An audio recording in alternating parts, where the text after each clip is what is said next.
This podcast is sponsored by Audible. Go to audibletrial.com/mediahold to get your free 30-day trial, including one free audiobook. There's over 180,000 audiobooks to choose from. And you can listen on your iPhone, your Android, your Kindle, or any MP3 playing device. Once again, that's audibletrial.com/mediahold. Yeah. That's how we do it. So, hey, everybody, welcome to the Media Hole Podcast. This podcast where we talk about media and holes. Yeah. I'm Nathan. We do. With me, as always. My favorite hole is the secret hole. It's behind the knee. Haha. I get that reference. Family Guy jokes. I was alive in 2008. Yeah. I used to think Family Guy was funny. Me too. Family Guy Funny Moments 9 is a cultural stepstone in our history. And that voice that you've just heard was, in fact, my good friend Ian, whom I love and hate at the same time. He hates that he can't see me. Yeah, I have to see him through this pixely-esque screen, not in full HD like I do in real life. Full HD. Alright, mister, I don't have to wear glasses. Fuck you. Look, bro. If you have to wear glasses, you mostly see in standard definition. You're a fucking CRT ass bitch. Yeah. Well, at least everyone wants me for Smash. That's not true. You never join. You never play when we want to. Because it fucking sucks. The game's bad, and I don't like fighting against you because your character's annoying. Which one? All of them. Okay, that's fair. Richter mostly. I'm fine playing against Lil Mac. I hate playing against your Richter. Why? Because I'm too good? No, because you're straight up play super annoying. But that's how all Richters play. It's called being good at Richter. No, it's not. It's inherent. Being good at Richter is playing annoying. No. Yeah. Playing annoying is playing annoying. I don't know, man. Whatever. Eat shit. I hope you die. Good. I was very blessed that my internet was way too fucking bad to play against you the other day. Yeah. You didn't even join the Discord call, too. You just showed up, had poop internet for like a couple matches, and left. We were watching the Pendleton Ward Duncan Trussell show on Netflix. Oh, I want to see that. I watched all of it in one day, and I cried during the last episode. Oh, I didn't think it would have that in it. There's a big tonal shift in the last episode, but we'll get to that later. That's dope. You ready to jump right down on into the news, as that one YouTuber does say often? Let's get on going right, and let's talk about the news. Yeah, I have some news that to bring up, but you start. All right. So first thing, Venom 2, the sequel to the hit movie Venom 1, was delayed. But they announced the title, though, Ian. Are you ready for the title? Venom 2, Carnage? Venom 2, Let There Be Carnage. Oh, Let There Be Carnage. Who is the villain in Venom 1? It's like one of the girl Venoms, I think. There's multiple Venoms. So I didn't watch what you're telling movie. me I could is be wrong. Venom 2018 hates women. I mean, Jenny Slate was in it. She's someone, I think. I like Jenny Slate. Yeah. And Tom Hardy is ridiculous. But I have not seen the movie. Ridiculously hot. He talks with a really bad accent. Yeah. Well, because he's supposed to be American. Your company is the bad guys. I brought this up like a long time ago, like when we saw Doctor Strange. Yeah. But like, I get it that they're from that place. Like they're a New Yorker. Hey. But why can't they be a New Yorker that maybe lived for the first 5 years of their life in a different place? Because the character does not have an accent. So? I just wish he had more of a New York accent in Doctor Strange, because he's supposed to be from New York. And Captain America... He's not from fake... Captain America is a slut for the government, yet in Captain America's Civil War, he rages against the machine. No, Captain America always hates the government. He's just pro-America. He's pro... No, he loves... he was on the side of the government in the original comics for Civil War. No, he wasn't. Yeah, he was. No, he wasn't. Iron Man was. Oh, man. Yeah. Okay, so then I was kind of wrong, but I was talking to this guy in my Discord, and he said... I think in the second Civil War, Iron Man was anti-government.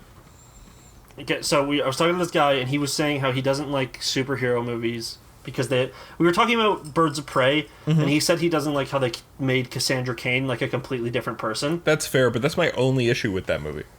Yeah, that's the one issue, is that Cassandra Cain is this. They could have just named her anything else because she's not anything. Yeah, like is the this comics. young? She could have been any other villain. She could have been one of the villains or one of like the gray hero characters. Yeah, That they just threw a name on, or like some kid from Young Justice. Who fucking cares? Yeah, but like could they have made made it her Cassandra Artemis or Cain something. because, yeah, isn't Artemis Huntress's sister? no, she's Cheshire's sister. Sure. I don't know. I can't remember everyone anymore. That's okay. Anyways, Yep. that he was just saying that like superhero movies they change there was that change. I'm like, yeah, but they do that in every superhero movie. Yeah. Like everyone has something changed about them. Captain America fought the reason why I said Captain America wasn't on the side of the government where he was in the comics. Turns out I'm wrong. You are kind of. You said kind of because in Civil War II, Civil War II, Iron government. Man and Cap are on the same side.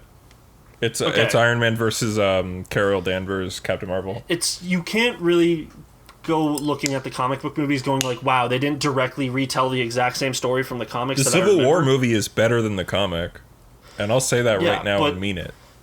The thing is they can't.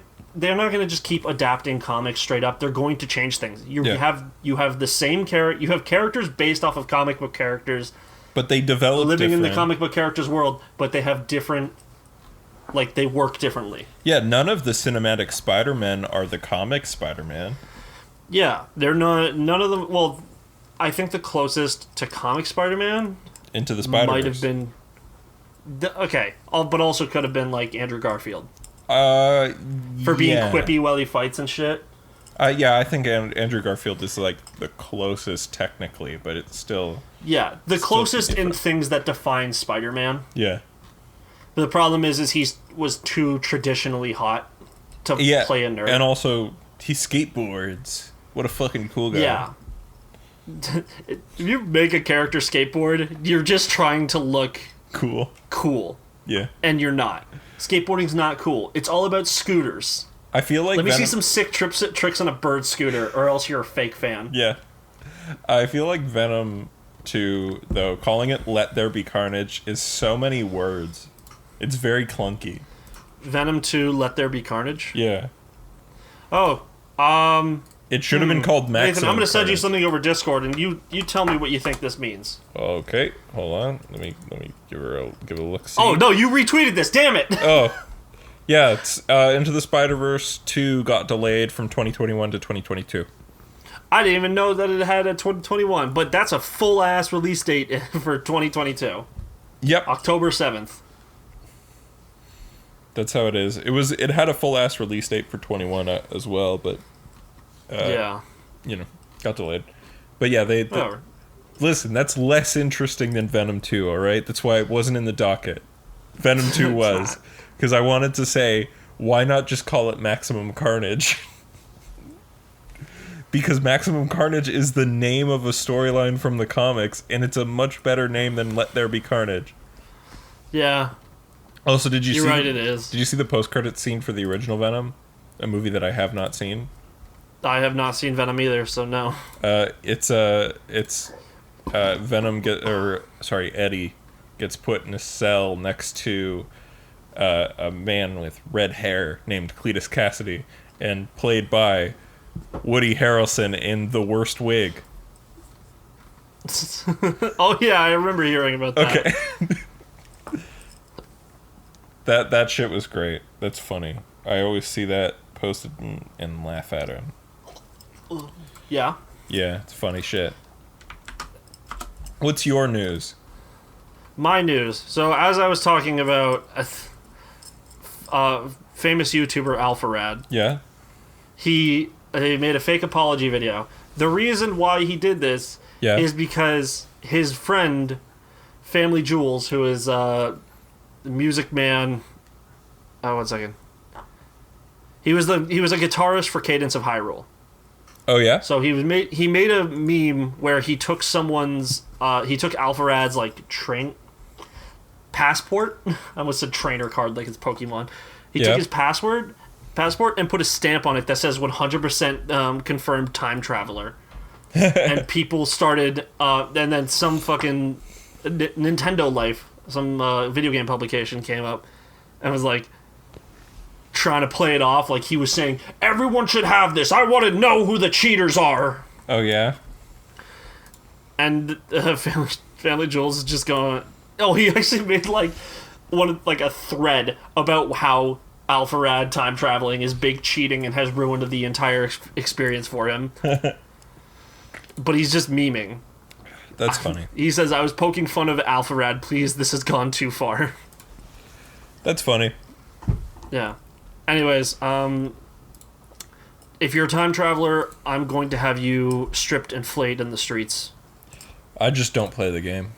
Yeah. If you don't want to enjoy the game at the pace that it sets for you, go fuck yourself. I hate you. Hey, go ahead and time travel. I don't give a fuck. They should have it as a real fucking thing. You should be able to buy a DeLorean. Like it's built into the game that you can just go to this object and just fast travel. Then it goes. The penalty is that it always leaves fucking streak marks all over the island, but at different locations. Yo. So you have to go like, God damn it, and it takes like fucking 5 minutes to clean up every time. Yeah. That'd be cool. Yeah. I just don't see why time travel. I think it kind of ruins the game. I don't know. I feel like the fact that there's no drama between any people ruins the game for me. Yeah. Because I was saying this on the Discord. I don't remember if I said this on the podcast or on the Discord chat to Emma and Chris or whatever. It was one or the other. But I was saying, like, the reason why I fell off of it is I need drama. Like, I have anxiety, bitch. My brain invents drama for my real life when everything's going okay. So this doesn't do anything for me. So I'm like, somebody should fuck someone else's wife. Like, I want something interesting to happen. I got a message in the mail from one of my villagers saying, I have something very important to talk to you. Please come by tomorrow and so we can speak. So I went over to his house and he was in the middle of crafting something. Yeah. Maybe a gun to shoot me with because I fucked his wife. And then he... but all he did was like, hey, what's up, bro? You doing your crunches every day? Anyways, I found a sweet new recipe for a pear table. You send me a fucking letter in the mail for this shit? Yeah, that's like my mom texting me, please come upstairs. And she's like, can you help me with this race and Lego DC supervillains for me? Yeah, well, my mom sends me text saying, come to the living room right now. And I come out, and she just goes like, look at this funny sketch from Saturday Night Live. And I'm like, you fucking bitch. Nothing from Saturday Night Live is funny. Stop calling me out for this. Only the digital shorts are funny. There is. I'd say SNL is like... has one good sketch an episode. Every time Adam Driver's on. Adam Driver's okay. He's both the worst sketch Adam Driver ever did was that one where he played like a director and they were giving Beck Bennett and Adam Driver played like these like a director and an assistant director telling Kyle Mooney how to say, come on, man, I'm all out of cash. And they sit there and they start stripping him off his clothes, make him look like Cornholio, and they're like thrusting, going like, come on, man, I'm all out of cash. And it's not funny. But it's one of those jokes where it goes on for too fucking long, so it becomes funny. And then you go, alright, okay. Please stop. Both times they did the undercover boss Kylo Ren shit was funny. Yeah, I think the second one's better than the first. Ooh. Spicy take. Yeah. They're both good, though. Yeah. I feel like the first Kylo one Ren is ripped. The first one, I stand by the fact that it's canon. It happened. It's canon in the Star Wars universe. You can't prove the first one didn't happen, but the second one, you kind of can prove that it didn't happen. Yeah. Yes. I have more news, though. Did you hear about Square Enix? No, did they decide to make a One Piece game? No. Why would they make a One Piece game? I just had to get it in this week. I didn't really have anywhere else for it to go. I had one for you. I did set one up for you further in. So now I'm nice. cheesed that you fucking blew your load early. Oh, well, we're still gonna get to it. Square Enix, in typical Square Enix fashion, they put out an update for Final Fantasy XII: The Zodiac Age for all platforms, patching in the ability to like reverse your job choices for characters. Like how you can in FF14, where you can just switch. Yeah. They also removed DRM from the PC release, but in that update, they wound up removing a file from the EXE, making it impossible to boot the game at all on PC. Nice. Yep. So as of recording, they have not fixed it. It's been like a couple days. 12 is one of the single Well, it's an player old game. It's not that old. It's HD it's version. 3 behind. So FF12 is that one. I mean, the remake of it, the Zodiac Age version, is like that came out only a few years ago, and I mean it's one of the more recent ones. It's one of the PS2 ones. Yeah. Yeah. PS2 is old. Okay. Anyway, I think that's funny. That's fine. You're allowed to think it's funny. You don't think it's funny? I think it's funny. All right. I think it's funny that a famous game developer fucked up so hard they made their game unplayable on the lesser but one of the major platforms. Yeah. And Square Enix is usually pretty good with PC releases. Usually. Yeah, their FF14 and was good. I think 15 was fine, just not optimized amazingly. Yeah. But yeah, that's funny. And now speaking of funny, I got a pop quiz for you, mister. That's my surprise. Oh no, what is it on? Oh wait. Is this possibly about One Piece? No. Damn, I would have aced it then. It's about multiple things. There are 3 questions, 2 of which are about things that are recent, one of which is me just pulling a third question out of my ass because having 2 questions didn't feel right. Rule of threes. Exactly. So, Yeah. Question 1. This week, the leader of an entire country suggested that injecting disinfectants could cure coronavirus. Which country was it? A. Iran. B. North Korea. C. The United States. D. Russia. Okay, well, I know it's not North Korea because the leader of North Korea is straight up dead. Well, this is this week, not today. This week. No, Kim Jong-un went to like the hospital on like last Monday, and hasn't said anything. They're just saying he's perfectly alive. I think it was whichever answer was the United States of America. That was C. And you're correct. Donald Trump, president of an entire country somehow, claimed that the suggestion to ingest/inject bleach and other disinfectants was a quote-unquote sarcastic response to a recorder's negative-seeming question. That was a day later, though. Yeah. He went 24 hours before he clarified. What a great world we live in. So you got one of 3 right. You ready for the second one? The second one's much harder. Sure. Question 2.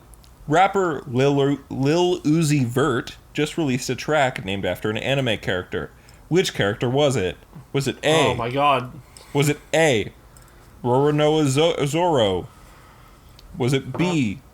Light Yagami? Was it C. Vegeta Briefs? Or D. Sasuke Uchiha? Do you want to hear it again? No, it was Roronoa Zoro, Sasuke Uchiha, Vegeta Briefs. Light Yagami. Oh, you know what? I actually don't know the answer to this one. All right. But whip it out, bitch. I'm going to have to say Zoro. Oh, you wrong. That was the bone I threw you for One Piece. It is Sasuke. The song's just called Sasuke, but I wanted to put everybody's last name. Well, Vegeta technically doesn't have a last name. Well, technically, his last name is Vegeta. I would assume he took Bulma's last name. Well, if the Saiyans don't really have a concept of last name, so I don't think he would care. Probably officially, but for the government, when Bulma was like, he's a human man that was just lived in the forest, so he didn't ever get registered. Probably put her last name because they were like, she's like, we're fucking married. Yeah. Yeah. So I listened to the song, by the way, and it's bad. Of course, it's Lil Uzi Vert. I don't know anything about Lil Uzi Vert, but it's just not a good song. The chorus is just him saying Sasuke, Sasuke, Sasuke. Of course, a rapper would really appreciate Sasuke's lifestyle of having a child and then abandoning it. Yeah. So at least Sasuke did it for a sense of duty, for protecting the world from a monster that they struggled to kill years before, and not, hey, I gotta go to the store and get some cigarettes, I'll be right back. Well, I feel like you're going to take one of the scummier characters in anime if you're a rapper, because you want to look like a badass, right? Like, you wouldn't Sasuke's write a not song... that scummy, though. I thought he was the world's biggest asshole murderer. Yeah, because he was a damaged child that was put on a pedestal for his entire life instead of Yeah, but I'm getting saying, proper like, you help wouldn't make from a rap song therapist. comparing yourself to Goku. You'd make a rap song comparing yourself to Vegeta, because he's the slightly more evil one. He'll fucking shoot you in cold blood, because I'm a rapper. Well, he's more cutthroat. Yeah. Cutthroat doesn't necessarily That's why I mean didn't evil. pick Luffy as one of my fake ones. Because I was Yeah, like, he's too nice. You're not gonna call yourself Luffy in a fucking rap song. Yeah, Zoro is a fucking He carries 3 swords. and hasn't cut anyone in 600 episodes. He's cut things, but people don't get cut. They just get hurt. You But think they in the don't live get action cut. series they're gonna get cut? In original One Piece there was like actual cuts on people when they fell over. Zoro got cut to shit. Like, that man is covered in scars for a reason. He even tried to cut his own legs off at one point. Jesus. He gets trapped by a guy who can like make like wax and like hard as steel, and they trapped him on this like giant candle, and they were gonna burn to death.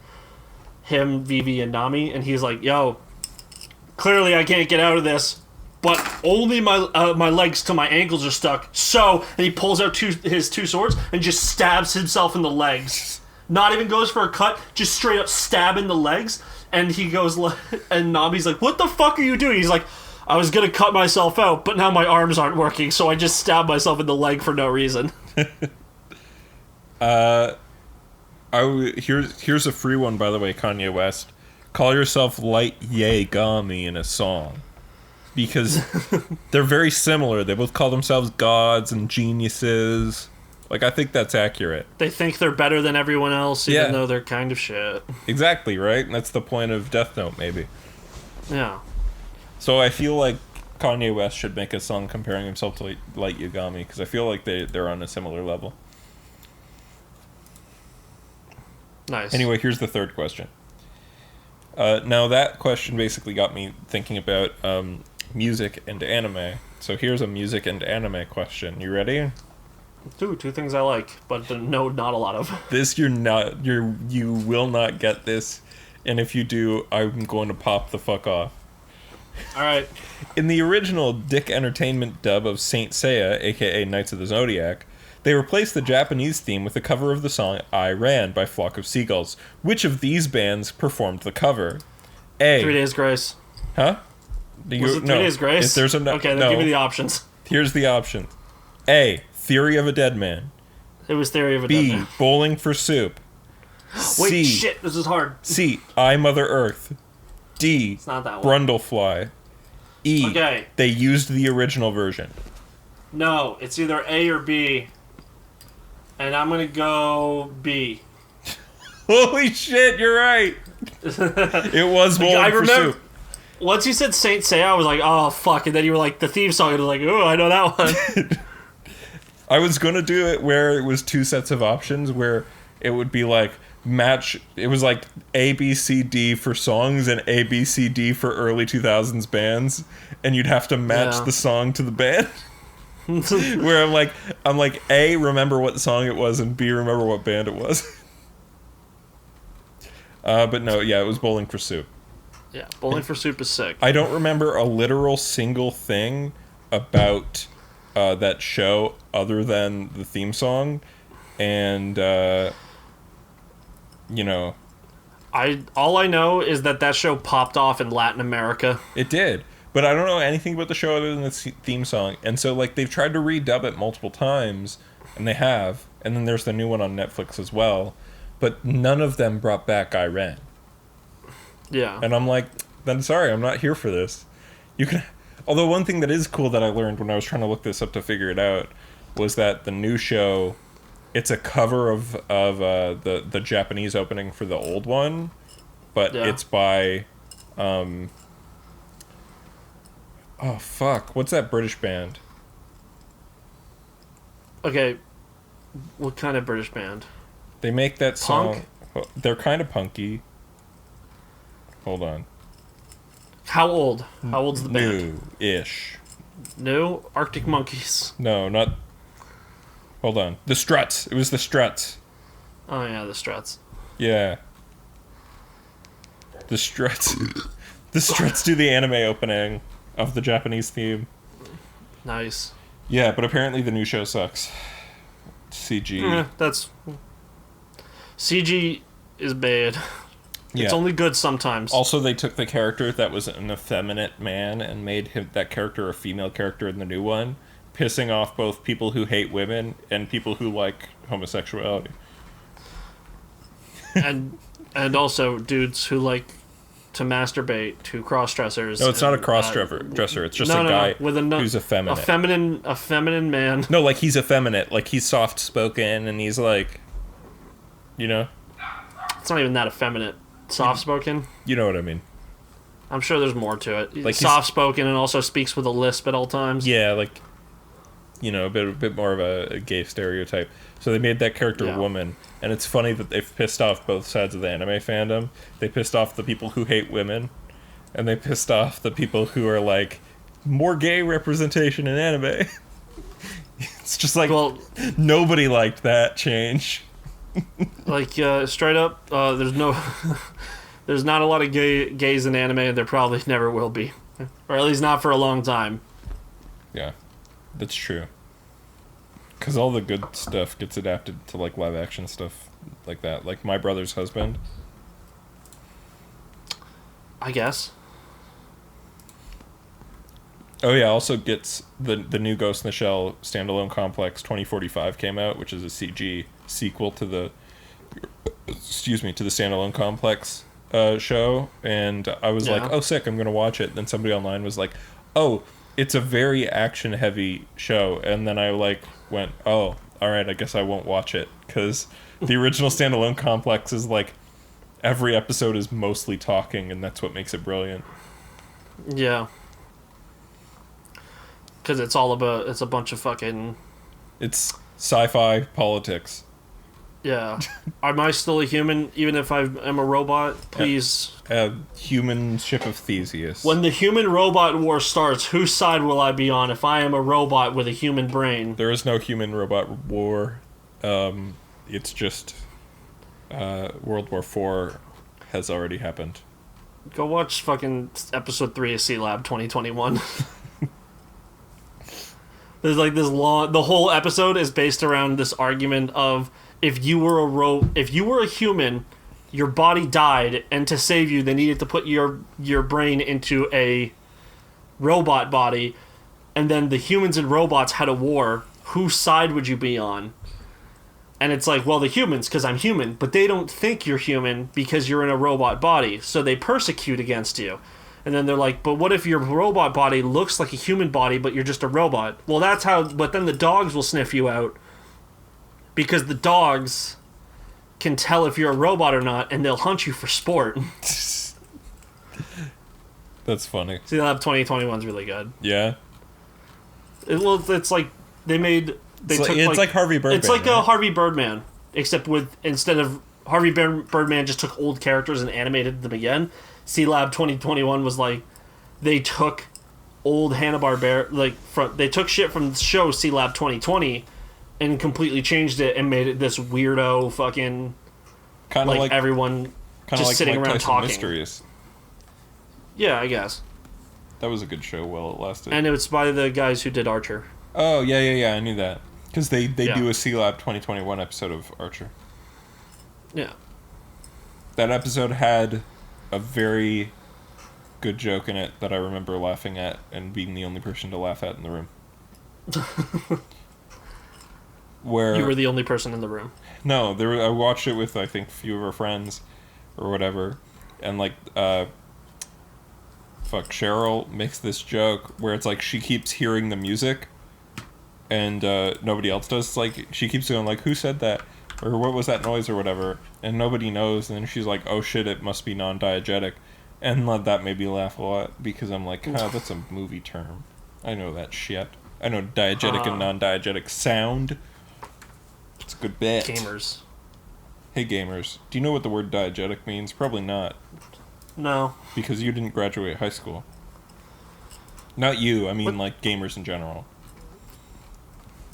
I graduated high school, it just took me like 3 extra years. Yeah, I drove you to your appointment. Yeah. And I was like, Ian, I'm so proud of you. so proud of you. It's like, man, thanks. If I never got my fucking shitty first part-time job, I probably would have finished on time. Hey man, it's just Walmart doesn't fucking care if you're a student and will fucking just schedule you 40 hours a week despite the fact that you're in high school. Oh, that's probably a crime. It probably is. So we're past the news. We're past the pop quiz. How'd you like the pop quiz, by the way? Got 2 out of 3. It was all right. I wish the answer was Zorro. Really?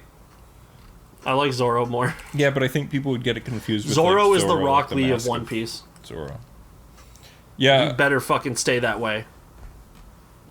I guess. But didn't Rock Lee get jobbed? What do you mean? Like he got jobbed? Like he got delegated to facing shitty villains? Yeah, like eventually just the whole series passed him by and he stopped being important. So did everyone in One Piece. If you're not Luffy or one of the other captains that they show off, you're facing like some random side character. I thought the crew all stayed important. No, up until they got Chopper. When they got Chopper, that's when they started pairing people off to have fights together.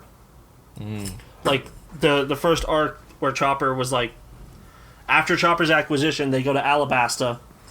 So do you feel like the end is coming? Like, yes. Like how long do you think? But no, I think the end is coming, but there's still going to be like 3 more huge arcs. Because right now they're fighting against Big Mom and Kaido, who are 2 of the strongest people in the entire universe. Yeah. They still have to deal with Blackbird, the man responsible for killing Luffy's brother, or putting Luffy's brother in a situation where he would go. Yeah, Luffy has 2 brothers. No, I watched non-biological. I watched the first few episodes of One Piece, and I never heard of a brother. Because you don't get introduced to Ace, Luffy's brother, until like episode 130. So it's a retcon. No, they never said he was an only child. Ian, you know what I mean. A person's family is not an important part of their character. Yeah, it is. The retcon, I would say, is his other brother, Sabo. Sabo was a kid who grew up with Luffy and Ace, but died when he was like 8. And that character got retconned into being the brother? They talk about when Luffy and Ace... Are you talking brother or are you talking Anarchy? Brother. Because I think he might just be Anarchy. But it's like... They did like, the sake thing that like the Yakuza do. I think it's based off of something else as well, but I'm going to use the Yakuza as the metaphor here. Yeah. Because we both played the Yakuza series. Yeah. They're like brothers how like Nishiki and Kiryu are brothers. Yeah. Orphanage together. Yeah, so, most like really good Anarchy. Brothers that you didn't have a drink with, you didn't bond over sake cups. You were like 5 and 6 years old and was like, "Hey, you're my brother now," and you're like, "I guess we're being raised by the same woman." Sure. Damn. And then Sabo shows up as a kid a kid who was like born rich but hates his parents because they treated him like a tool to get more rich. Like, hey, be a well-respected child, be like a well-behaved child, and then we're gonna marry you off to some princess so we can get more money. Damn. Because adults, just like Persona, every adult in One Piece is fucking adults. evil. Yeah. Shitty fucking adults. I'm gonna go yell that I'm a phantom thief out in public. Be right back. Nice. It's so obvious how anyone figures out they're a phantom thief, that they are the phantom thieves in that fucking game. Yeah. They suck at hiding it. I'm going to start going back to it now that I beat FF7. After I got to Chapter 9 in FF7, I'm like, I'm just going to go play Persona now. It's fair. I still do want to, like, 100% FF7, because, like, once you beat the game, you unlock hard mode, which... I heard about that. It sounds awful. There's chapter select, but like there's also like extra extra arena things. It's just the hard mode doesn't sound fun to me. It doesn't sound that fun to me either. Is it an achievement or is it like just a fun thing you can do for yourself? It's a trophy, but in hard mode there are pieces of equipment, materia, and quests that are not accessible in the main game. So are these materia and equipment seemingly good enough that it makes hard mode more tolerable? Because the fact that you take away items... And you keep your level. Yeah, well, it's... You just can't use items, you just have to use MP. I heard a man talk about it this week, and it sounds like that you kind of have to... You have to solely rely on your equipped stuff. You can't use your items anytime, but you also... Your MP doesn't regenerate anymore? No. You have to basically get through the entire chapter on one MP bar, or use ethers and elixirs when you're not in battle. You can't do that. You can use items as long as you're not in battle, I believe. I was informed from another podcast, which I don't know how I was because we're the only podcast in existence. Yep. That items are fully disabled. Everywhere. I did not know that. Could be wrong because I haven't played hard mode yet. I was told by a bigger Final Fantasy fan than you. Yeah. Okay. So if he's played it and I haven't, then he knows more than I do. It's just when I read it, I thought it said in battles you can't use items. Maybe it did. Maybe he read it wrong or you read it wrong. Yeah. Because I feel like otherwise be very hard. But I bet you HP and MP restore at the end and start of chapters. Yeah, like probably. They already do.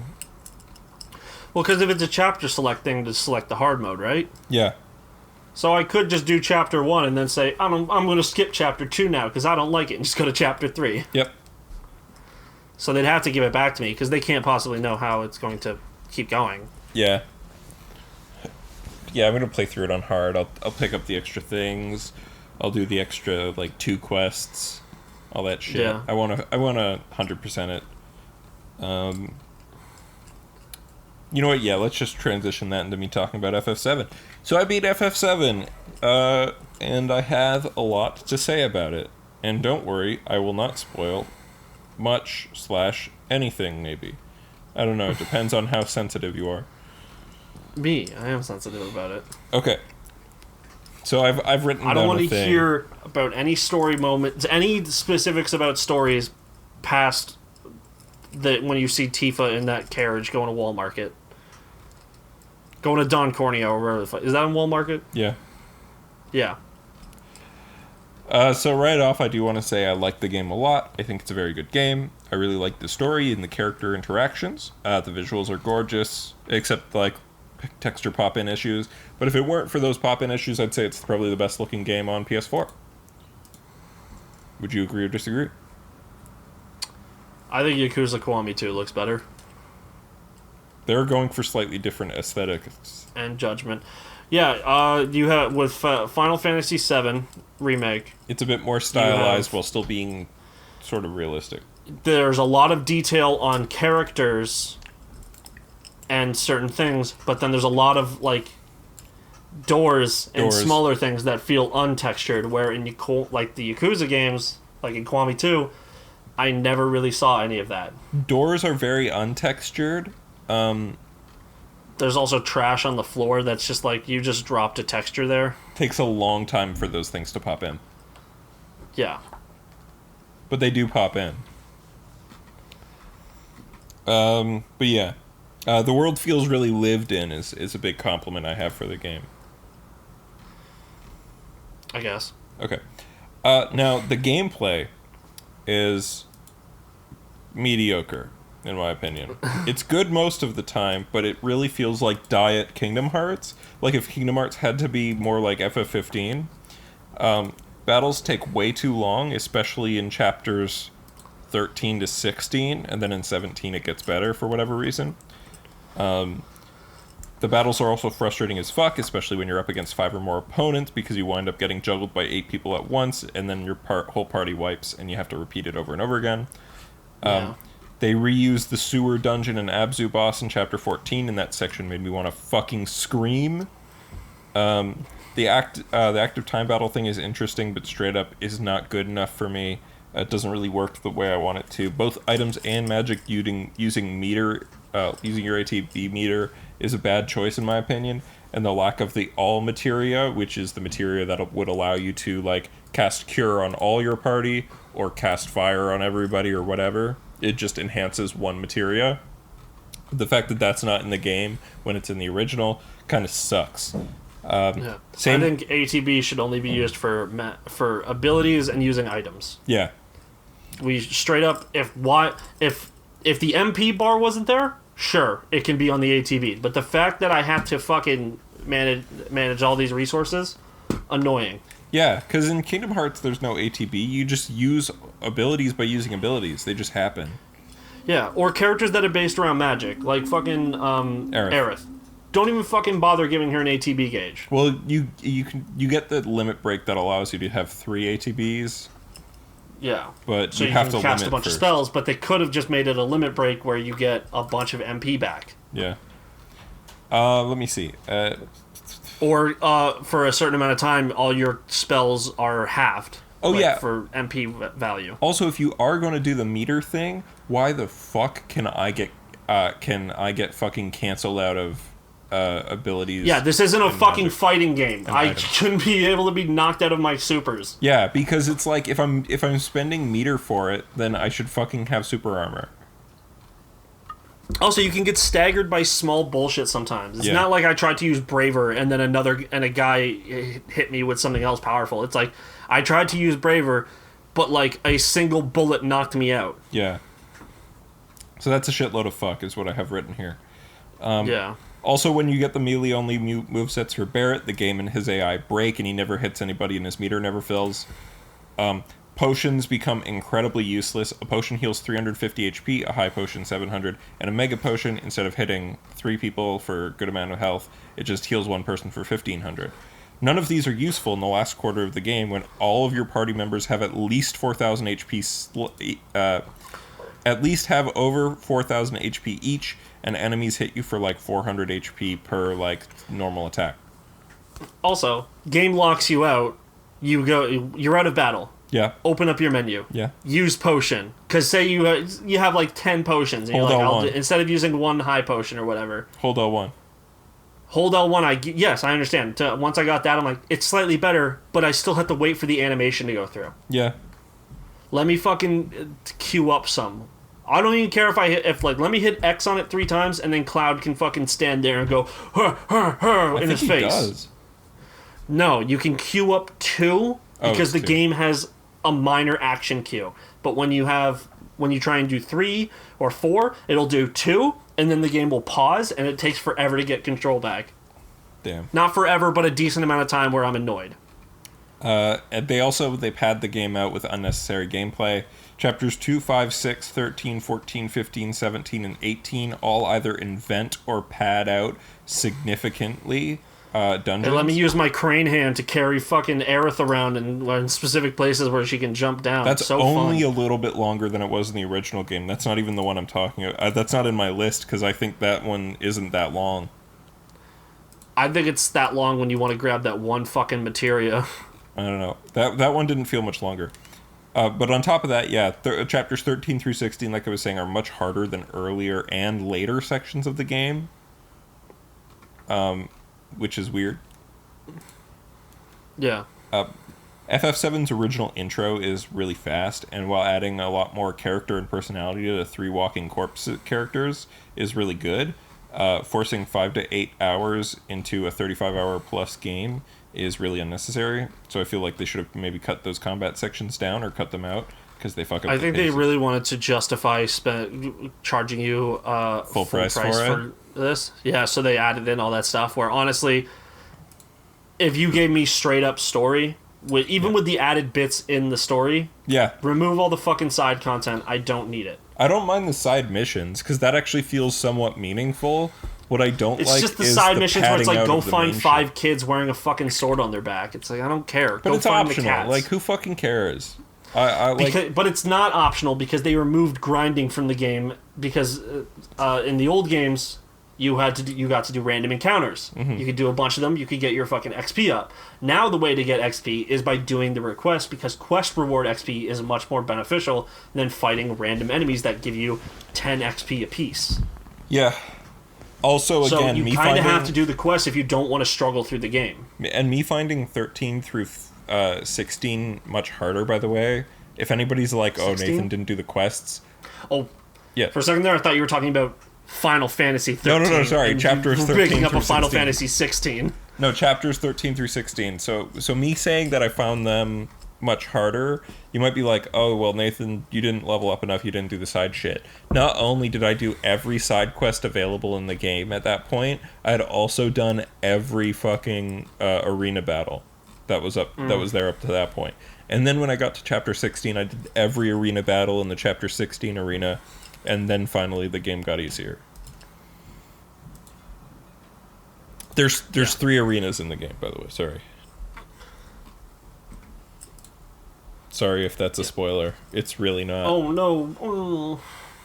The existence of a location. Yeah, the story changes. Unless it's like, here's the death room where everyone dies. The story changes, though, are actually dope, and I really want to just talk about them a little bit. The game is more of an FF7 remix than a remake. It's FF7 Kiwami. Yeah, no, more. Kiwami didn't change anything. Like, it's pretty much the same story. Kiwami just added, like, 1 extra minute where it's like... for Kiwami 2, where it's like, hey, would you like to come and help manage a construction company, but not really? And Kiwami 2 also cutting out an entire small city section.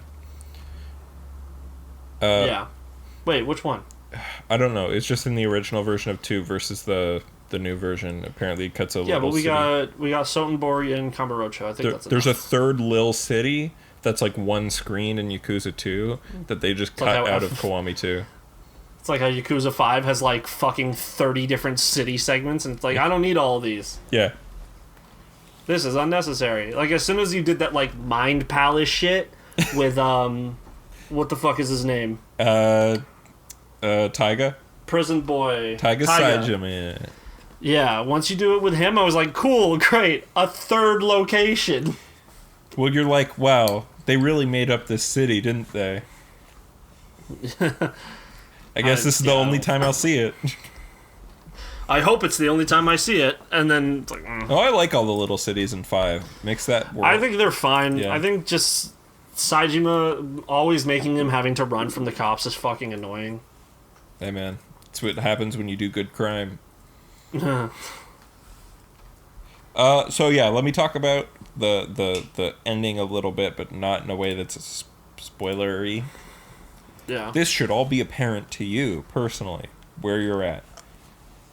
So the ending is very different, and I like it, and that's a controversial take, because about 50% of fans are like, I wish it was the same, and 50% of fans are like, I fucking like it because it's cool. Yeah. Where you're at in the game, you could probably already tell that Aerith has some kind of foreknowledge of things that are going to happen. Yeah. And so Aerith used to be fucking a soldier. That wasn't you. Yeah. Well, that's something that happened. That's just in the original game. But But she also seems to have some kind of foreknowledge of things that are going to happen in later games, aka the original FF7. And there's the ghosts who... I know everything that happens up until halfway through the second game. Don't know why all of a sudden I can't see that. Got him! No, and then there's the Whispers, which is what they call the ghosts that change things to make them happen the way they did in the original game. I say that because I had originally called them the ghosts, and then I forgot that there are actual ghost enemies in this game, and I didn't want it to be more confusing. You'll get there when you get to the train graveyard, don't worry. Yeah, I'll get there. I wish Red 13 was playable, because when he joins the party, he's not playable. It will probably be playable in the next game. Yeah. Yeah, so let... Do you get Yuffie in this game? Not in this one. Okay. You'd get her in the beginning of the next one. Because I've some fucking... Again, depending on if they change anything, because the ending of this game says, essentially, fuck you, we can do whatever the fuck we want. Mm-hmm. You know, these two... It's like the end of Resident Evil 3 Make. I mean, no, that's what happens at the No. at the end of the original Resident Evil 3. The city does blow up in both versions. Yeah, but the people didn't know.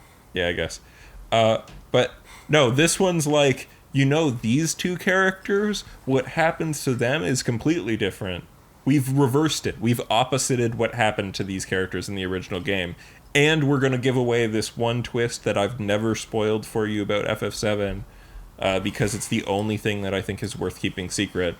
And they make it extremely obvious throughout the remake, and then at the end they spoil it like an entire game ahead of when you would originally find that out. Oh. Yep. Dumb. Well, it's not really dumb, because this is, like I said, this is FF7 Remix, and I think, unless you've heard the original version, a lot of these changes are not going to make any sense, and it's going to make the game seem like it makes no fucking sense.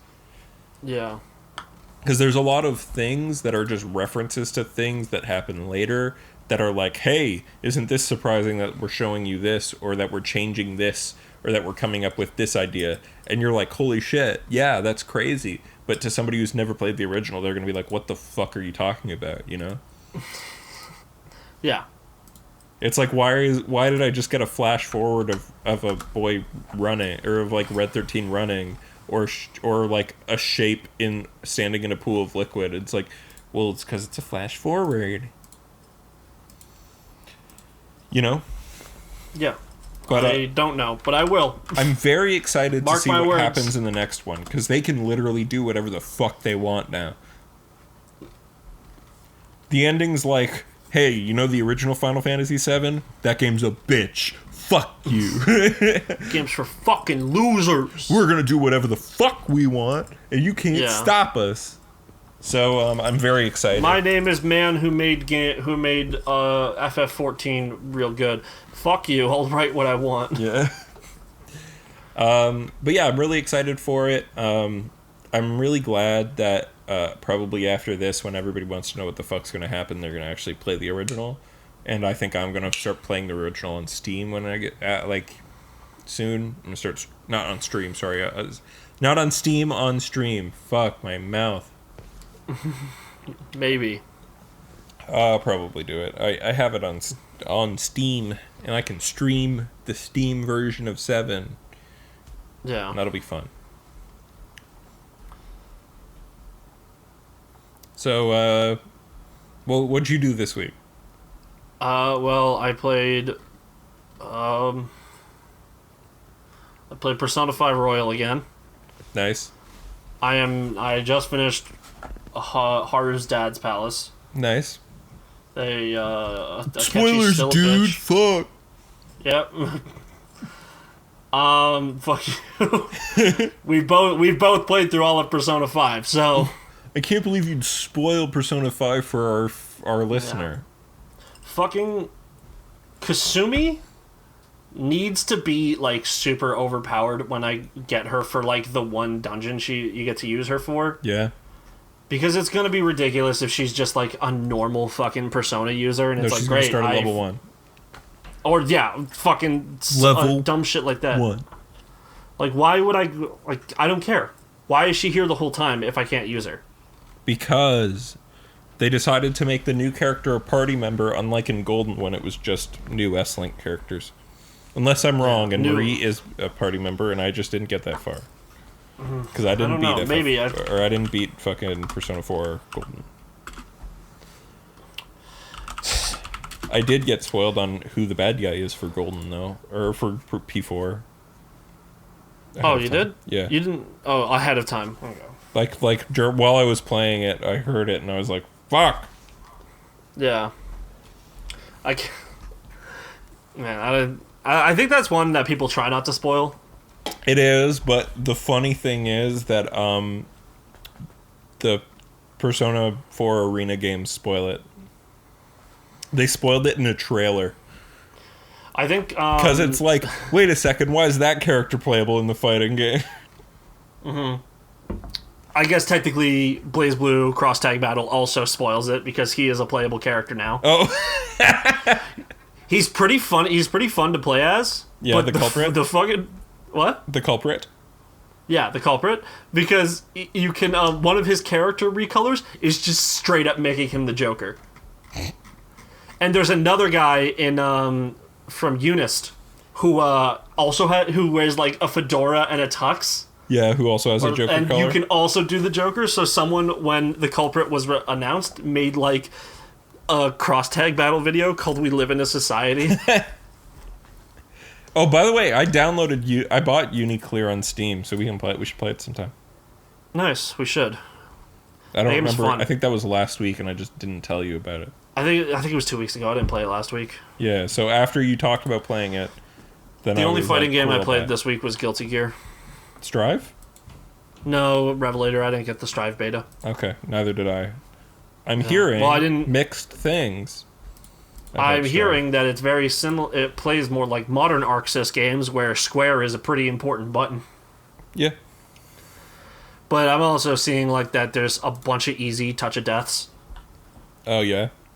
Yeah. So like, for the listener, a touch of death is a fucking full health bar combo that you can't escape from. Damn, talking about that Marvel 3 vibes, baby. Yeah, so like I saw one for they removed fucking Soul's like cross screen kick that always got me because I'm an idiot. Yeah. And they replaced it with him being able to command grab you to 0. Jesus. Yeah. What else you do this week, baby? I don't know. It's mostly been Persona 5 Royal, and I played Destiny 2 has a new fucking event, and it's stupid. Yeah.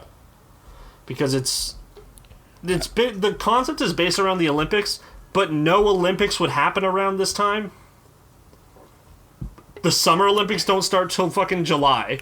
So end it's of July. the Summer Olympic. It's just early. And the Winter Olympics are in like November. Well, they're 2 years from now. Yeah, they're also always separate. Yeah, but Overwatch does their Summer Games thing every year, despite the fact that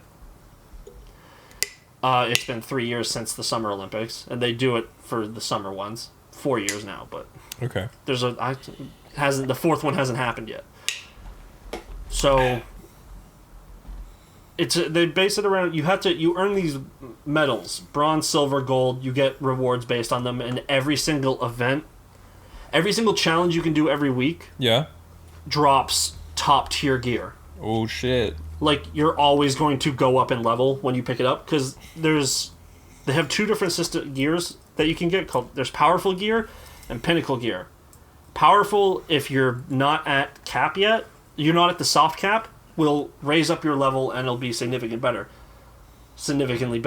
Yeah. Pinnacle will have great stats and will allow you to break the limit. I wish Destiny did anything with its story.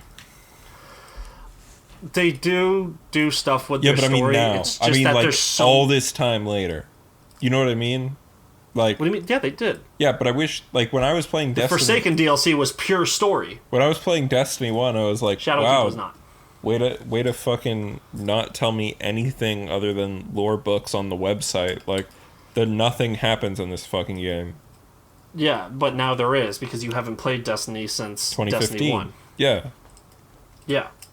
So you're upset that you're saying you wish Destiny had lore stuff while you're not currently playing the game. No, I mean, like, I wish that it had plot. And it has a plot. No, I wish that it did. And it does. But I mean, I wish that it had. You wish that Destiny 1 came out as a good game instead of... Yeah, I wish Destiny 1 was good. I wish Destiny 1 was allowed to be good. Yeah. But Activision did not let them. But to be fair, also, I wish Destiny 1 was like I don't know. A single-player game? Yeah, sure. Like a game where you could actually play it by yourself and not feel like you're losing out on stuff. Like, there's content you can't do unless you have 5 other people with you. Yeah. No, like, it's and not they even don't that have it was matchmaking for that content. It's that, like, you know, I don't like playing online games unless it's with my friends, because I don't like playing games online, because I think playing games online sucks most of the time, unless it's with your friends. I don't agree, but I know where you're coming from. Yeah. So, like, you know, every time I buy a game that has, like, an online component, which means that it's probably going to be, like, a little less story in it, like, or whatever, and I'm like, oh, well, I'll play this with my boys, because my boys also bought this game, and I fucking never wind up doing it. Like, oh, because Destiny? instead of playing new game with online, we play through the single player, go, that was cool, maybe I'll check out the online when one of the other guys want to play it, and then none of the other guys will play it. Yeah. I don't know, maybe you buy a PS2 in the year 2020 from a place that has curbside pickup.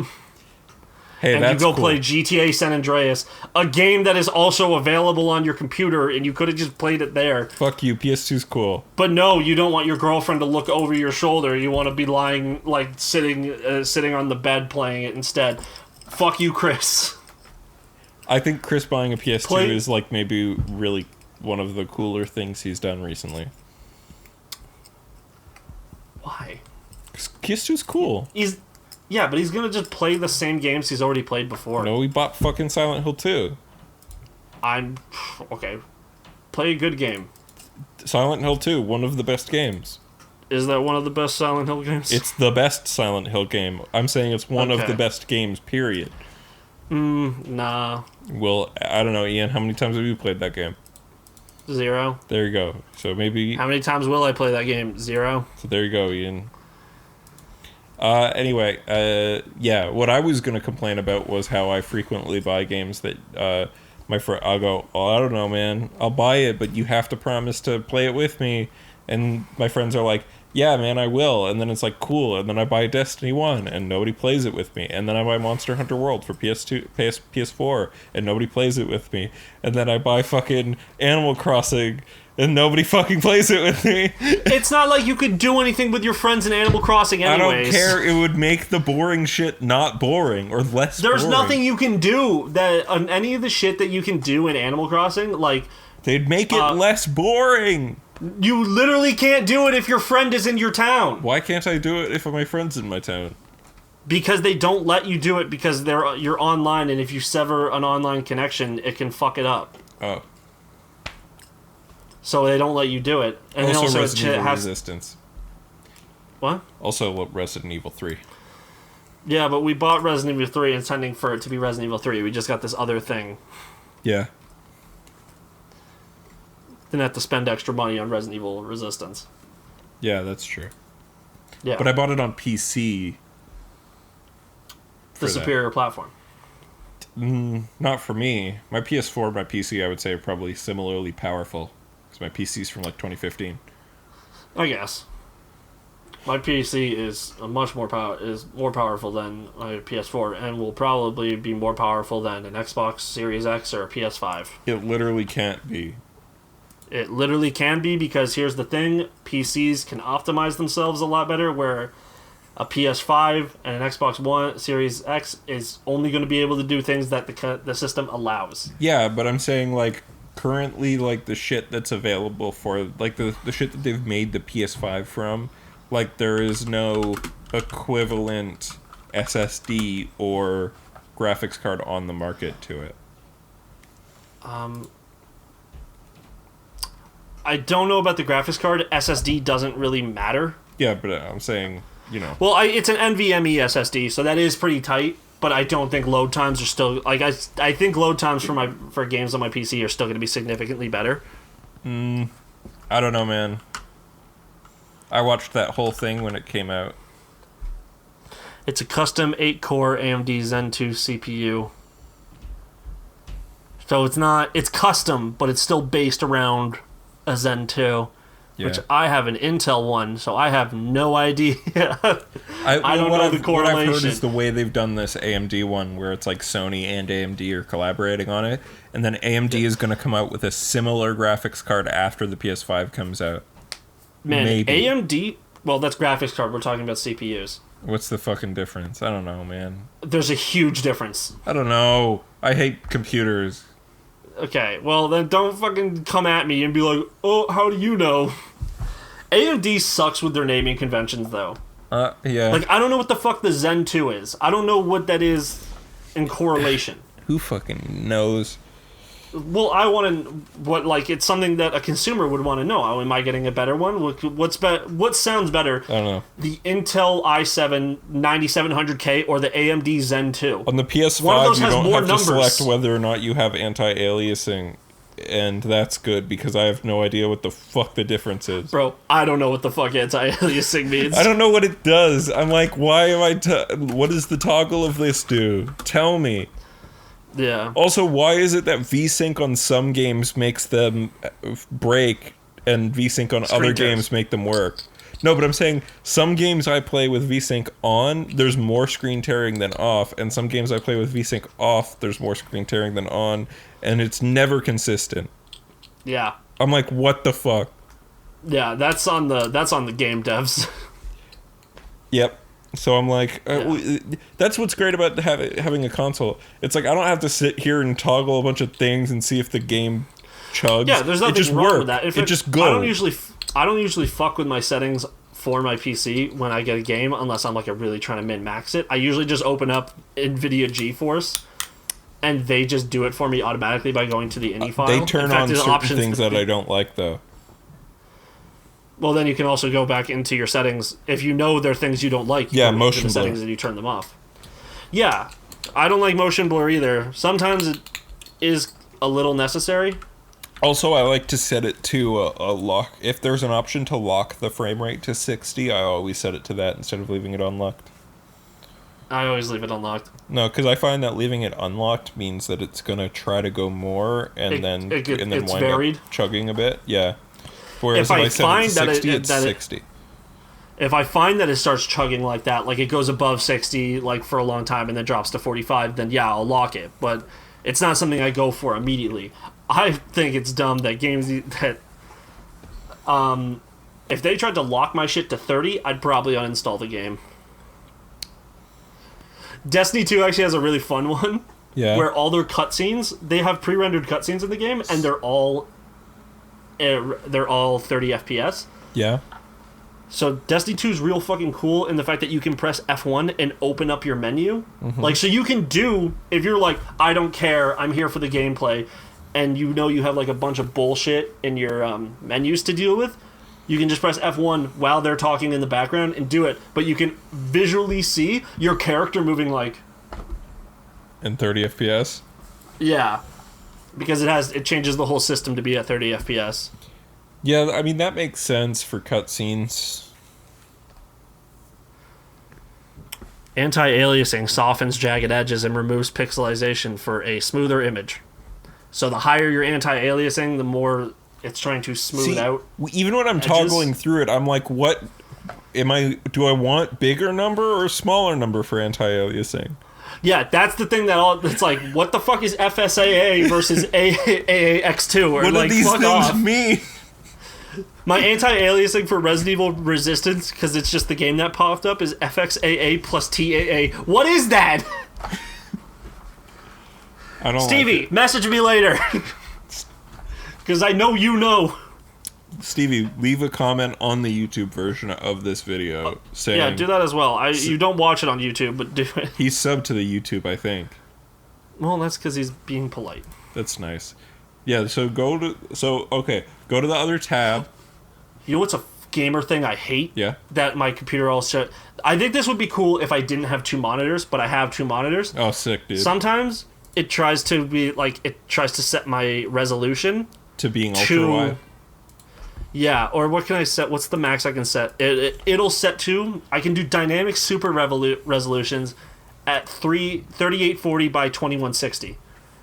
But my screens don't handle that. What it does is it opens super wide and then shrinks down back to 1 monitor. But when it does that, it pushes everything off of the second monitor, and then when it pulls it back, it pulls it all onto the first monitor. Oh, jeez. So, like, having Discord open while I'm playing a game on the left, it will push it off and then bring it onto the monitor I'm trying to use as my main one. That's annoying. It's fucking awful.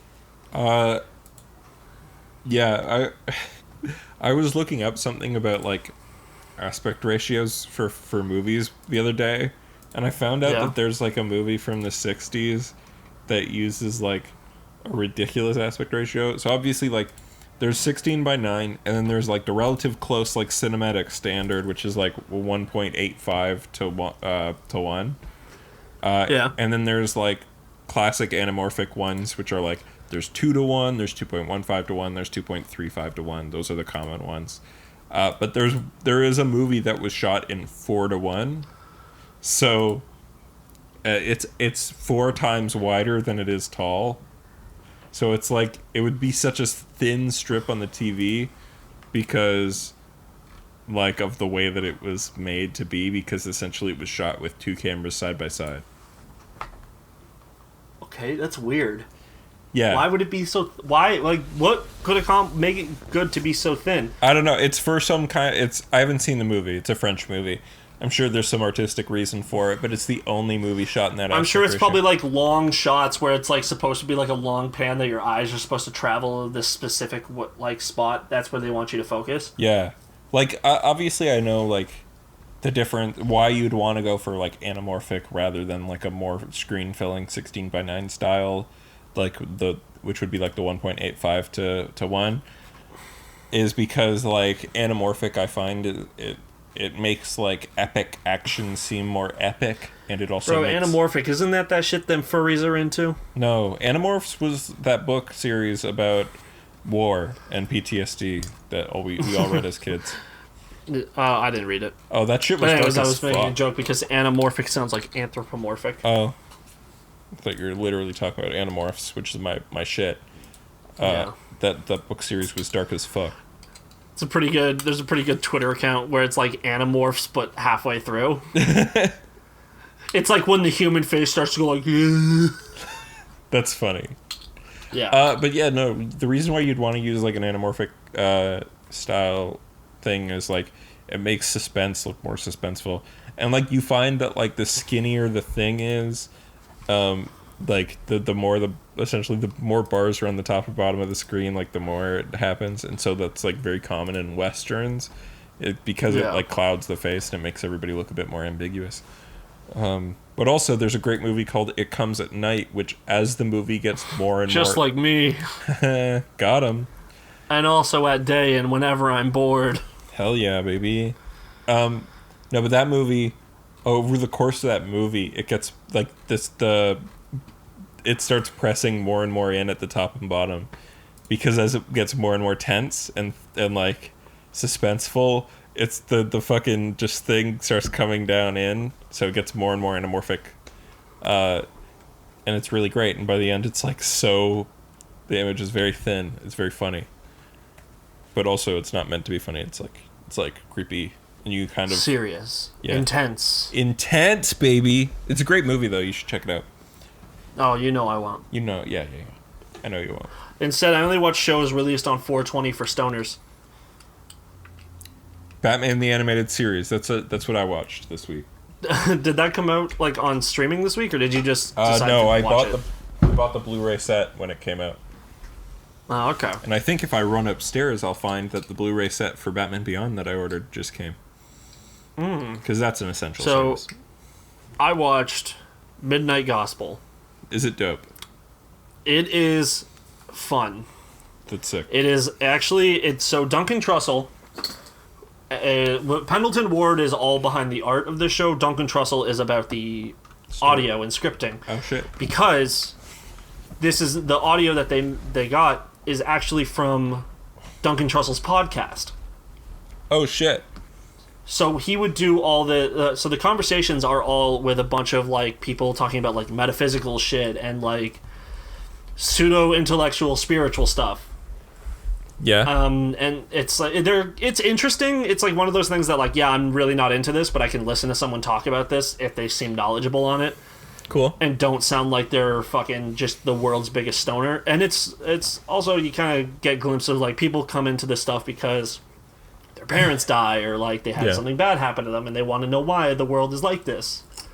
So they go into spirituality and figure out like energies and stuff. So like the first 7 episodes is all about that. Where the first episode is he goes to an alternate version of Earth where a zombie apocalypse has started, and he interviews the president for his podcast. So it's them going around talking about like energies and spirituality while they're just fending off zombies and beating the shit out of them. And then they start talking about drugs, and then at the end they get bitten by the zombies and they get high as fuck and they realize, oh, being a zombie is like being high. So it's like, a very psychedelic series. Yeah, but then the last episode, he plays the character he plays, Duncan Trussell's character. They call him Clancy. Yeah, because they called back the guests from those episodes to re-record like lines so they could fit them into a story structure. Yeah. Like they're like, you know, they're just talking. They're walking down the street. They're like casually like throwing like blasting a zombie away with a shotgun. They're like, yeah. So, anyways, when my father died, I got really into Buddhism and how boom and how like sometimes you just really have to go with the flow of the world. Stabs a man in the face and just you gotta accept how the world is, or else you're always going to be fighting back against it, and it's just never gonna work. And then he just starts beating a dude to death while Duncan starts talking. Or Duncan's character Clancy, but then there's like bits where it's like it doesn't make sense for that to happen in the episode where a zombie pops out under a car, bites the president's leg, and he goes, "Ow, fucking zombie!" And it's like, well, obviously he wouldn't say that in the middle of an episode. Yeah. So they called them back, but then the last episode is where all pretenses of this is dropped. The guest for the last episode is his mom. Oh. And it opens with her saying, "Hey, Duncan." And he's like, "Mom, do you want to do my vidcast?" And she's like, "Yeah, sure." And she was a therapist, or psychiatrist, whatever, one of them. Yeah. And they're talking about this shit. They kind of talk about Duncan's life and stuff and how she was. And there's all this symbolism for her dying because when they recorded that episode, she had stage 4 breast cancer. Oh, jeez. Yeah, or something around the breast. I don't think it was breast cancer, but it was like in the area. Okay. And she actually dies in the episode and then gets reborn. But then after she gets reborn, she starts talking about how she's living her life more now that she knows of her impending doom, sort of thing. Oh, yeah. But then by the end, like, you know, it's just one of those things where this is definitely released posthumously and this woman is dead now. Damn. Sad day. And the symbolism just hits hard. It's fucking good. It was really good. I'm sure you'll have a good old cry about it as well. Sounds good, man. Yeah, I'll check it out. Yeah. Even if you... I think my favorite episode is the 7th episode, though. Yeah. For pure, like, comedy and just how it's going. He goes to a prison where all the people in the prison can't speak, so they have these, like, spirits tied to them by the neck that they talk to each other for. So he like learns about like this guy's life and why he's in prison, and it's a never-ending cycle where he keeps dying and ending up at the start of the scenario, like Groundhog Day shit. Mm-hmm. And like the dude just starts like he goes from like this vicious asshole who is like murdering guards to like saying, "No, I'm not trying to leave. Please stop trying to hurt me. I'm just like here." Yeah. And it's all done in his actions while like him and the bird are talking. That's cool. Yeah, it's a good-ass show. I'm into that. I'll check it out. I unfortunately watched it with someone who hates that type of shit. Yeah? like pseudo-intellectual talking about spirituality shit. So like every once in a while he just could be going like, ugh, and it's like, shut the fuck up. We're enjoying it. That's dumb. Yeah. It's like when you're watching Star Wars and your boy's sitting next to you. Yeah. And he's groaning because he hates the entire movie, but you're enjoying it. Well, that's different. Or Emma and Chris while we saw Mother in theaters, and the two of us were like, fuck this shit, are you serious? I would say that the difference between... Yeah, I'm good with Mother. I'm on board with you making that comparison. But the difference between that and the Star Wars thing is that it wasn't me getting harped up on like, oh, I hate spirituality. It was me getting harped up on like, this movie's so bad. It's just badly made. This movie wasn't made by my papa, Rian Johnson. This movie has terrible editing, terrible writing, terrible fucking structure, bad choices for the Star Wars universe. Star Trek. Fuck you. Just like that was me in Star Wars, whereas this person's like, I don't like the idea of spirituality because I'm too much of I'm too comfortable in my ways as an atheist or whatever. No, he's very much not. Who knows? All those guys, none of them are like super atheists. They just don't care. It's like one of those where it's like you don't talk about it. Yeah, but I feel like the spirituality is an important thing to talk about and think about and decide for yourself how you think the world works. Like, I'm an atheist, but I love all sorts of spiritual shit sometimes. Yeah, I understand how you can go your entire life and then be like, maybe God does exist because my husband left me and the world kind of sucks right now and I just need something to think about. Yeah. About how it's out of my control instead of just going chaos theory and be the world is always out of your control sort of thing. Yeah, because they, like... Fuck, believing in God makes it easier to, like, stop being an alcoholic. That's just a fact. Yeah. It sucks, though, if you're, like, if you really can't deal, like, if you're really, like, staunchly against the concept of religion. Yeah. And, like, and believing in God isn't going to help you, so you're kind of just stuck there with this whole shit of, like, I'm an alcoholic, I'm trying to stop, but I hate religion so much that I can't let it help. Yeah, that's tough. I mean, like, we all have different experiences with religion, especially when that religion is, like, the dominant culture or whatever. But, like... Yeah, or something that was very forced upon you as a child. Exactly. But I think, ultimately, being able to give into it, and not necessarily be into, like, the organized aspect, but, being able to believe in something, be it, like, karma or religion or, I don't know, Scientology. Yeah. Whatever. It's all something. Yeah. At least believe in something good and not something bad like Scientology. Yeah. Or believe in the world having a flow that ebbs and flows, and you gotta... It's believe in the life stream sometimes. Versus some shit where it's like, there was aliens in space, and one day they're gonna come back for us, and the ones who believe in them are the ones they will rescue, or whatever the fuck. I don't know. Don't believe in Scientology, but believe in aliens. If you can't believe in God, believe in aliens. If you can't believe in God or aliens, believe in the life stream, baby. Believe in spirituality that doesn't force you to have to indoctrinate other people into your spirituality so that you can go to heaven. So fuck you atheists, fuck you Seventh-day Adventists, fuck you Mormons. Not Mormons. Probably Mormons as well, but the guys who come door to door. Oh, Jehovah's Witnesses. Jehovah's Witnesses. Yeah, those guys are rough. Do you know Jehovah's Witness shit is like you can't actually go to heaven unless you bring other people into your religion? It's a pyramid scheme. Yeah. It's a heaven pyramid scheme. Well, Mormonism was just a cult. Yeah. Joseph Smith was like, no, Jesus came to America too. See, I've got all these Jesus bones. Yeah, he came to America, and his body was buried across America, and then in 1908, the president, Funny Valentine, created the Steel Ball Run race. I fucking knew you were going there, you dumb bitch. I want part 6 of JoJo so I could get to part 7. Me too. But also I like part 6. I'm a part 6 apologist. I think part 6, I have not watched it. I have not read it. I've read all of it. I think it is fine. I like it's just that I don't have... Did you read it online, or did you have physical copies? They don't have physical copies out.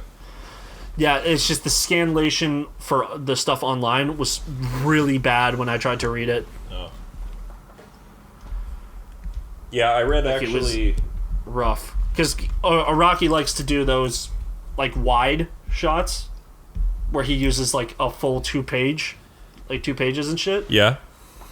And it just is real tough to read because he uses all this. He does the wide shots to do big drawings and not just like where Oda, when he does the wide shots in One Piece, it's like a flow of information, so you can read it as like sections of a thing. Where Araki's is like all over the place, and you kind of have to just experience it as one giant thing. It's just rough. Araki is wide shots are more like landscapes. Where instead of it being like essentially all the information of like, I think part 8 of JoJo just finished now. Wait, it's finished? Yeah, I think it ended. Did they fight? Who was the bad guy? Do you really want to know? Okay, it says it's still running, but I think the do you know about like the shit in part 8? I know some of it. I know that they were like where they're trying to get a fruit to save Holly Joestar. Or sorry, Holly Higashikata. I didn't hear that part. I heard that they had gone 4 years without establishing an antagonist. Yeah, but then they kind of did, but then they weren't really focusing. The antagonist is, I think, ended up being Norio. What is it? What's the guy's name? Nori? I don't fuck the fact that everyone in the show has the last name Higashikata is really difficult. Wait, one of the Higashikatas is the bad guy? Yes. Okay, it's the whole thing is that the Josuke Part 4 is 2 different people that were combined into one because they were dying.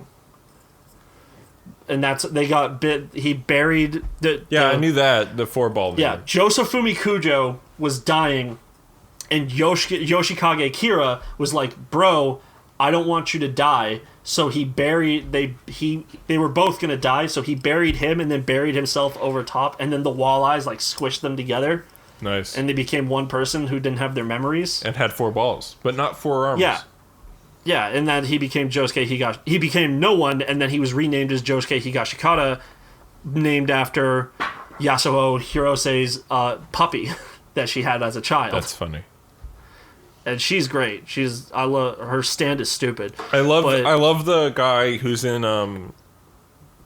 the game who's just the world's largest piece of shit. Joshu. His brother, Josuke's brother. Yeah. Adopted brother. Joshu, isn't Fuck that his name? guy. Joshu Higashikata. Yeah. Fuck that guy. He's a piece of shit. I love him. Yeah. So, but what he's because he's trying to get the special fruit that he used to actually to survive as a person. Okay. To save Kira's mom, Yoshikage Kira, trying to save Holly Joestar Kira. Yeah. Did your mom come downstairs? She did. Yeah. And fuck, I'm still trying to find this man's fucking name. Jesus. You don't have to explain the entire story of Part 8 to me. I'm excited. I'm just trying to find the name of the villain. I need to read fucking Part 7. Like, I got halfway through and I fucking fell off of reading it, but I thought it was cool. Jobin. Do you know what they need to it says fucking he's the antagonist, but I think he's like the main one. Do you know what they need to fucking turn into something animated? And you're going to be mad at me for saying this. It's a controversial opinion. Okay, what is it? George Joestar. I'll accept it as an OVA. I would love that. We got to see how stunningly good that man was at picking up women to get someone like Lisa. Well, George Joestar, that's not what George Joestar is about. There's George Joestar. Are you talking about George Joestar, Jonathan's dad? No. George Joestar Joseph's dad. Yeah, Joseph's dad, Jonathan's son. But there is a light novel called George Joestar that talks about Jonathan's dad, but also talks about a small boy also happened to be named George Joestar, and it ends with 37 cars on Mars. Let's do it. Give me 37 cars on Mars. Hell yeah. Or something like that. Or maybe it's not 37, Yeah. but there are multiple Carses on Marses who become like some kind of ultimate life form, and I think it's the canon explanation for why the universe switch happened. Okay. The universe switch happened because There's like part 6. Huh? No. It's not. I don't know. It's not why the universe switch JoJo's happened. confusing. Even when someone knows what they're talking about, it doesn't sound like they know what they're George talking about. Joestar and the 37 cars on Mars. It's like Ziggy Stardust and the Tigers Yeah. on Mars. Ziggy Stardust, I don't know if this is true for you. Ziggy Stardust is a song where I can't hear the song when I hear the name, but then when I hear the song out loud, I'm like, fuck yeah, this song's dope. Probably the same, because I literally don't even remember. You don't remember what how it goes. like. When you hear the song, you're like, oh yeah, this song's a fucking bop. Yeah. Well, but also my mom Similar. didn't really watch, listen to like Bowie stuff. Do you know what else is a bop? What? I Ran by Bowling for Soup. Sure. It's like, it's so funny. It's such an early 2000s rock song where everybody like early 2000s pop punk where everybody did the same voice. It's like, and I ran so far away. I hope that syncs up. I hope so too. Yeah. It's so funny. I downloaded it on my Yeah. phone and I listened to it twice this morning. Because I was like, this is fucking great. And then I was like, should I play it into the mic for the podcast? And I decided against it. No. But I was like literally thinking It would about sound that bad. right before. That's dope. Also, I want to talk about Batman a bit. Batman the Animated Series. Okay, go for it. Alright, Batman the Animated Series is really fucking good. I watched like a few episodes this week. Real good apps. Talking about the Mad Hatter being an incel. As he should be. You'll know what I'm talking about. Talk about the Clock King. That episode's just like an absolute reference to Castle of Cagliostro, Lupin the Third, that movie that we watched together. Did we watch that together? Yeah, we did. You came over to my house. Emma was there. I'm listening. Okay. I'm looking for my chapstick. Excuse me. It's behind a can. Damn. Fucking gross, dude. Can't believe you drink out of cans. It's disgusting. You're gross. And yeah, very funny. But yeah, man. That Clock King episode's cool. It's pretty fun. There's the Perchance to Dream is a great fucking episode. It's like Batman wakes up in a world where he's not Batman. It's cool. Yeah. And his parents aren't dead. And he's married to Selena Kyle. Ooh. Oh, talking about being married to Selena Kyle, baby.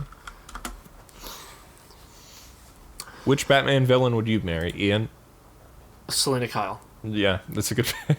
Who else is there? Harley Quinn, Poison Ivy. Shit. Not Poison Ivy.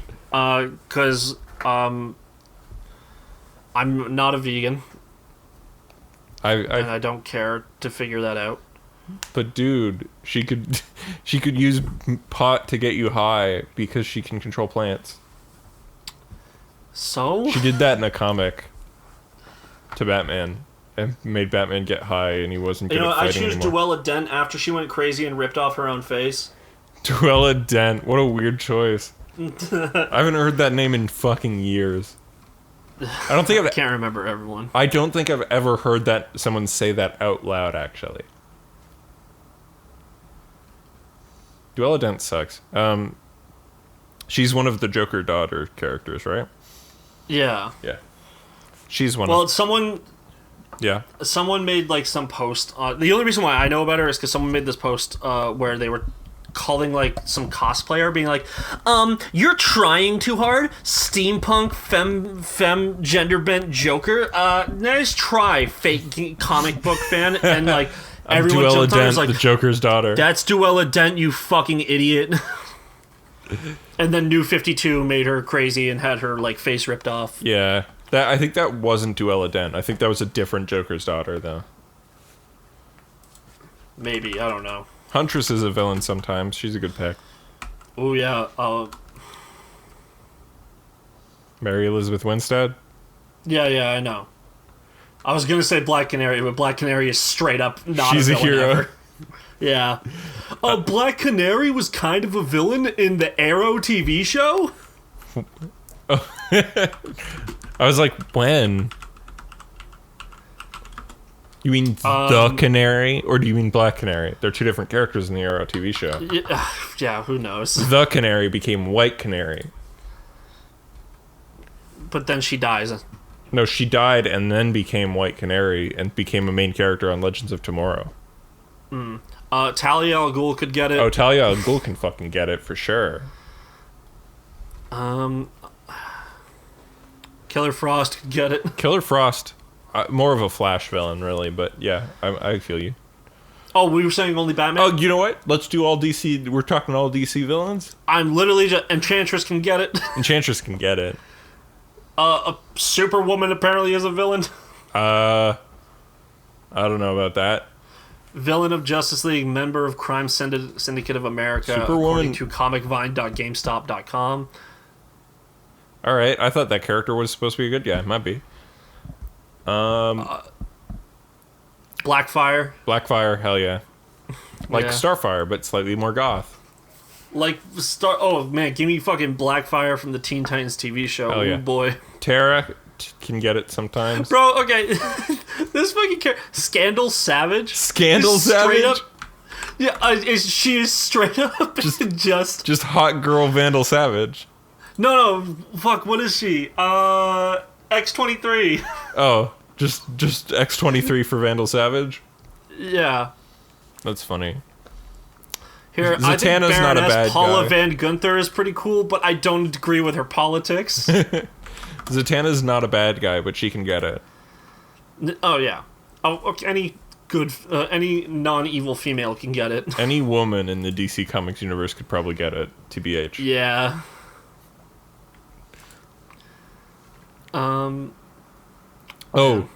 Ink from I'm Batman desperate Beyond. for anything. What? Ink from Batman Beyond. Ink? That's like girl Clayface. Is she also a shitty actress? No, she's cool. She's like, I think she has a Russian accent. It's been a while. It's Inque, by the way. I think she's French. Ink. Ink. Ugh. I looked up DC villains and I finally got to the point where Google is just helping me without going to pages. And they got Mystique and Jean Grey in here. Nice. Gotta love it. Yeah, Thanks, those are Google. not real.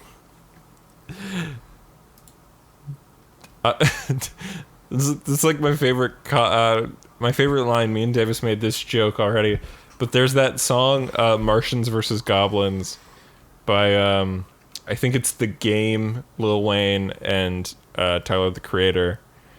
And The Game has this line where he's like, I'm just mad DC Comics overlooked me because Captain America is straight pussy. And every time it pisses me off. Oh, who's that girl who dies in Teen Titans? I said Terra already. Is she a villain, technically? Yeah, because she fucked Deathstroke. Yeah. Oh, wait. Never mind. Fuck that girl. There's Lady Clayface. Is that different than Ink? Yeah, Ink is from Batman Beyond. Lady Clayface is from the comics and is less interesting. I choose Lady Clayface because she could just turn into anyone. So could Ink. Yeah, but I don't see her here. But Ink's got a Enigma, French accent. Charma, Blue Moon, Blitzkrieg, Artemis Croc. Oh, Artemis. That's from Artemis from Young Justice. Young Justice, yeah. Yeah, she could get it. Ms. Martian. I just want a full fucking list, but every single she's fucking place here is like 10. The 10 best villains. I don't want 10. I want the 10 most fuckable, first of all. Thank you. And secondly, yeah. I'm not talking about 10 best. I'm talking about the 10 hottest. 10 hottest. We're trying to pull out randoms. Yeah. Harley Quinn became a comic book villain because of Cataclysm and No Man's Land. By the way, just saying. Oh, is she a villain again? Huh? Harley Quinn? No, I guess she's an anti-hero now, but... Yeah, well, she just exists as, like, this gray... I'm saying, because Harley Quinn was... I will murder you. Harley Quinn was invented by the animated series, but she didn't come into the comics until Cataclysm and No Man's Land happened. Yeah. Yeah, Harley Quinn's cool. Mr. Freeze's wife could get it. Not only is fucking Victor Freeze gonna be an asshole because his wife is dying or dead, fucking, he's gonna kill you because you cucked him. He comes back to his lair and you thought out one specific spot on her. That's funny. Yeah. Ugh. Did you know that? So, by the way, also that backstory for Mr. Freeze was invented by the animated series, as well. Before that, it was just he was just a guy with a nice gun. He's just a guy who liked to make things cold. Yeah, but also he's a Canadian who thought California was a bit too hot. But then in the New 52, they thought they were very cool and edgy and made it that, like, Mr. Freeze convinced himself that this woman who was frozen was his wife, when in reality she was, like, some model from before who got frozen from ages, and he convinced himself it was his wife, and he was actually... Every Batman villain has to have some fucking crazy mental disorder, or else they're not a Batman villain, and fucking feeling loss is not one of them. Yeah, like, I'm like, that's so dumb. That's such, like, an edgy choice. Like, I'm cool with a lot of other characters having that. That's one thing that I was like, wow, that's refreshing when I was watching the Mad Hatter episode. I thought he literally thought he was the Mad Hatter. No, he just likes the fucking book. And he's like, man, I really want to fuck this girl named Alice, and she won't fuck me, so I'm going to mind control everybody. And I'm like, yeah, he's not crazy. He's just a piece of shit. He's just an incel. Yeah, Mad Hatter's just an incel. It's some good shit. All right. Yep, I think that's about it. Yeah, and did you do anything else this week? Nope. All right, sick. I did watched a lot all the Gravity Falls again, but that's not important enough. I could talk about that. I don't want to. Okay. I got nothing really new to add other than that. That show's fucking great. Everyone should watch it. Also, they should stop publishing those comics that Alex Hirsch didn't sign off on. Yeah. Because he signed off on a lot of the things and like gave his opinion, but now they're releasing something new that he hasn't signed off, and he tweeted like, "What the fuck is this?" Yeah. That's fucked up. Fuck you, Disney. Yeah. Alex Hirsch is the madman who created that show and voices half the characters. Don't fucking try and take it from him. Also, apparently he's working on a Netflix show. Also, he wrote one of the scripts for Detective Pikachu. Yeah, well, I think the people fucking message him all the time about, like, Gravity Falls, and so, like, he's like, oh, are they going to show up in this new Netflix show? And he's like, no, because Disney owns those characters. I can't do that. He's very good on Twitter.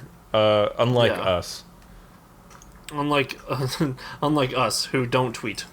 I tweet, but I'm just bad. Yeah. Yeah, you are. You're awful. Haha. Joke's on everybody, bitch. Yeah, meantime. Yeah. Oh, you posted... I just saw what you sent me with the Baroness girl who is wearing a swastika. Yeah, Baroness is a Nazi. There's that girl in... And I'm not saying this girl can get it, I'm just saying she exists. In The Dark Knight Returns, there's a girl that works for the Joker who has swastika pasties over her nipples. No, she can't get it. She definitely can't. I don't remember what that character's name was. because Yeah. it's a dumb character. And I don't know why more people didn't say that it existed before I read Dark Knight Returns. I don't know. Gamers, rise up. Gamers, rise up. Thank you for watching / listening to the Media Hole Podcast. We all love you. If you want to go to our YouTube, youtube.com/N8SComedy, you can check out all sorts of stuff there. You got stuff coming up as soon as I finished editing it. I've been working on it, don't worry. That shit's going to be cool. If you want to follow me on Twitter, I'm at the Media Hole. Ian is at StrugglesV. If you want to follow me on Tumblr, I'm whenyourballs.tumblr.com. Change your name. And then Ian's at also strugglesv.tumblr.com. And I'm on TikTok at the Media Hole. And I'm on Twitch, twitch.tv/themediahole, where I will stream original FF7 at some point, maybe soon. Maybe. Yeah, did I forget anything? Nope. All right, sick. Thanks for watching. Have a good evening. Bye. Bye.